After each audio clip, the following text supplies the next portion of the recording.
កងរៃធម្មជាតិ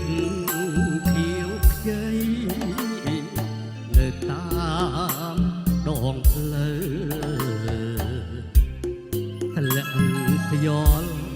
ពីជើងក្រអូបក្លិនស្រូវ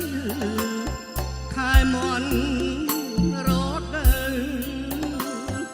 ស្រណោះភ្លេងកា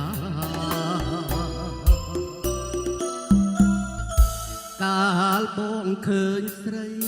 ពេញវ័យក្រមុំដន់ដប់ផាហុំរំយល់កាចាដងវងសក់វែងក្រាលក្របលើស្មាទឹកដម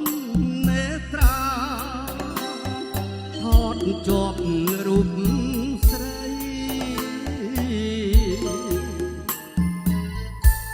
ស្រអែមលាក់ខ្លួនខំពួនធ្វើឆ្នាំងបងឈរមើលភាំងភ្លេចអស់អ្វីអ្វីកនទុយភ្នែកអូនជំនួសសំដែង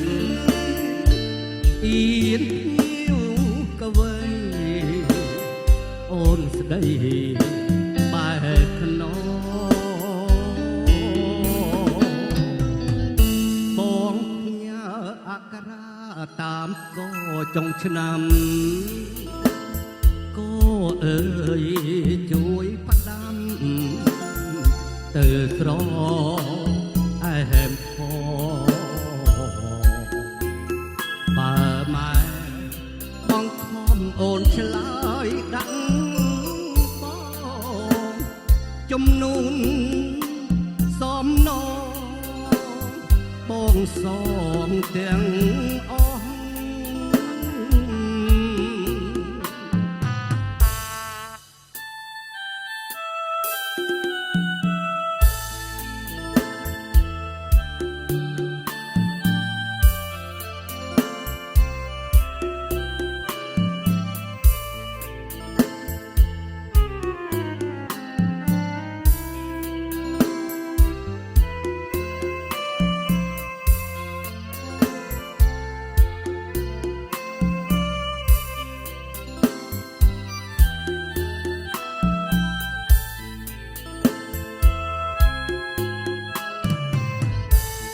សមុទ្ររៀងហួតគង់មានទឹកភ្លីក៏កបាតពីងគង់មានគេស្ដា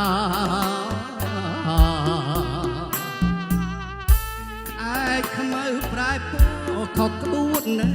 ដំរាត្រីចើកសាវ៉ាប្រែប្រួលដងដៃ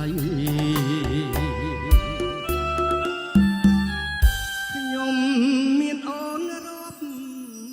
ជាប់រឿងអនឡាខ្ញុំខ្វះប្រាក់ចាយស្រីដាច់អាឡ័យ